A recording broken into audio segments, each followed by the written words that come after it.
Olá, paz do Senhor a todos. Gostaria de estar compartilhando uma palavra que se encontra no livro de Apocalipse. Quase não trago a mensagem de Apocalipse aqui, né? E para falar sobre as cartas que João escreveu, né, a pedido do Senhor, que João escrevesse cartas às 7 igrejas. E uma dessas cartas é que a gente vai falar hoje, escrita para a igreja de Laodiceia, que se encontra no capítulo 3, perdão, versículo 14, e diz assim: ao anjo da igreja em Laodiceia escreva: estas coisas diz o Amém, a testemunha fiel e verdadeira, o princípio da criação de Deus. Conheço as obras que você realiza, que você não é nem frio e nem quente. Quem dera fosse frio ou quente. Assim, porque você é morno e não é nem quente nem frio, estou a ponto de vomitá-lo da minha boca.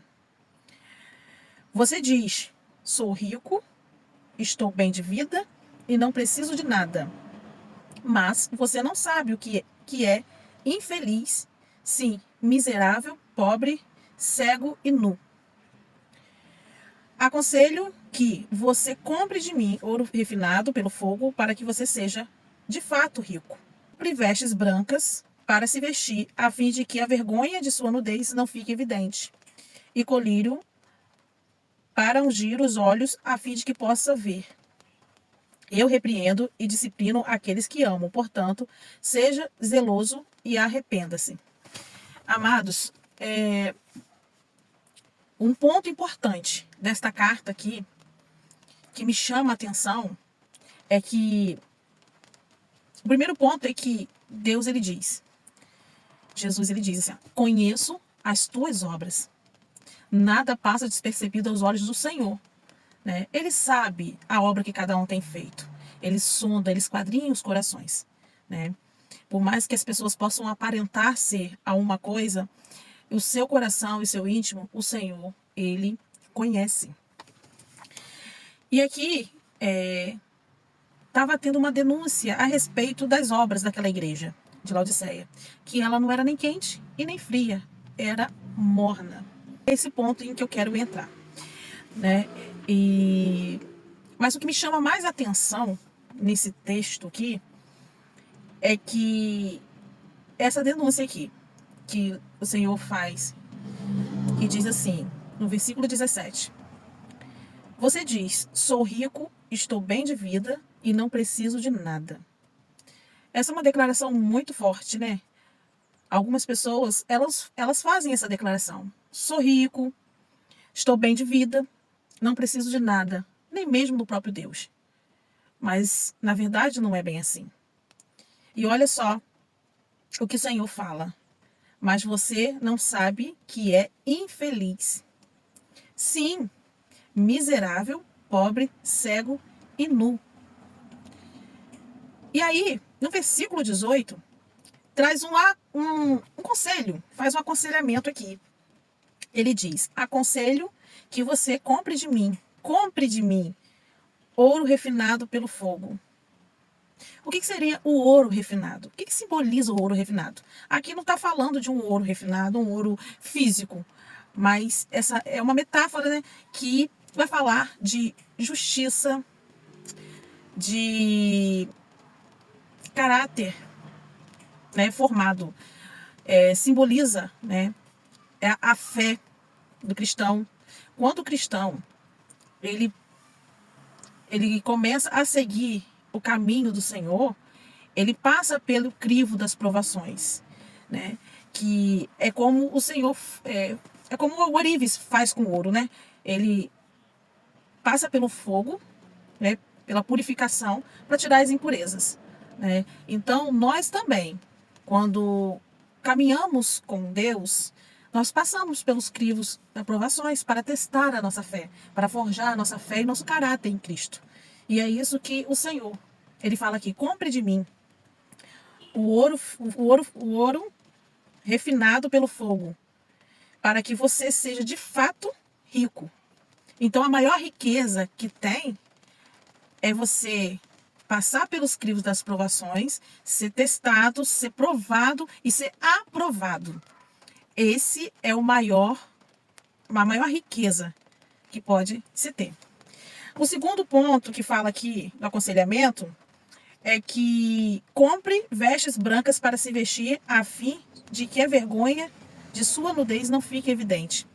As vestes brancas simbolizam a justiça, a santidade ou santificação e também a salvação, né? É preciso que estejamos santos e também buscamos a nossa salvação através do nosso Senhor Jesus. E o outro ponto aqui também fala do colírio para ungir os olhos a fim de que possam ver. Aqui fala do âmbito espiritual, de uma cegueira espiritual, né? Para que possamos enxergar no âmbito espiritual.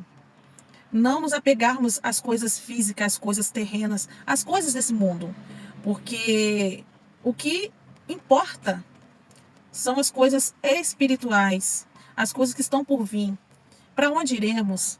Sabe? Olhar mais para Deus, olhar mais para Cristo, olhar mais para o autor e consumador da nossa fé. Não só olhar uma visão física, uma visão carnal, né? Mas com um olhar espiritual. E aqui no 19 ele fala: eu repreendo e disciplino aqueles que amo, portanto, seja zeloso e se arrependam. Né? Então, realmente, quando estamos sem caminhar com Deus, estamos como a palavra do versículo 17 diz: infeliz, miserável, pobre, cego e nu, quando não andamos com o Senhor, por mais que tenhamos todo o dinheiro do mundo. Nós somos peregrinos nessa terra. O que nos importa é a nossa salvação. É para onde iremos. Nós estamos aqui neste mundo como treinamento.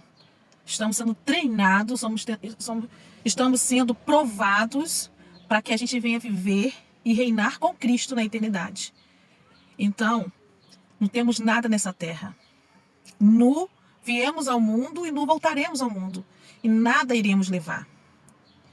O que importa realmente é a riqueza celestial, é o que Deus tem para nos oferecer na eternidade.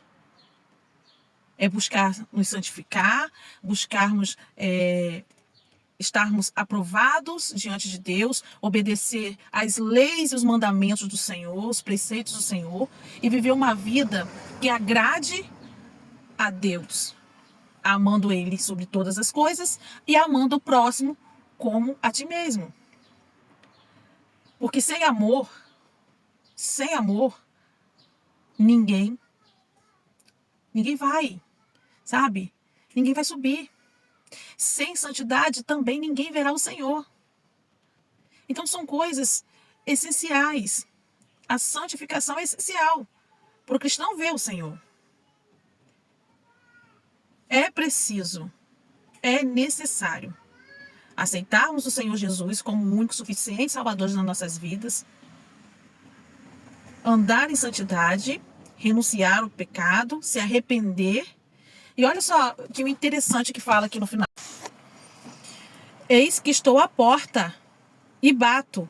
Se alguém ouvir a minha voz e abrir a porta, entrarei em sua casa e cearei com ele, e ele comigo. Ao vencedor darei o direito de sentar comigo no meu trono, assim como também eu venci e me sentei com o meu Pai no seu trono. Quem tem ouvidos, ouça o que o Espírito diz às igrejas. Então, ao vencedor, ele vai sentar ao lado de Deus.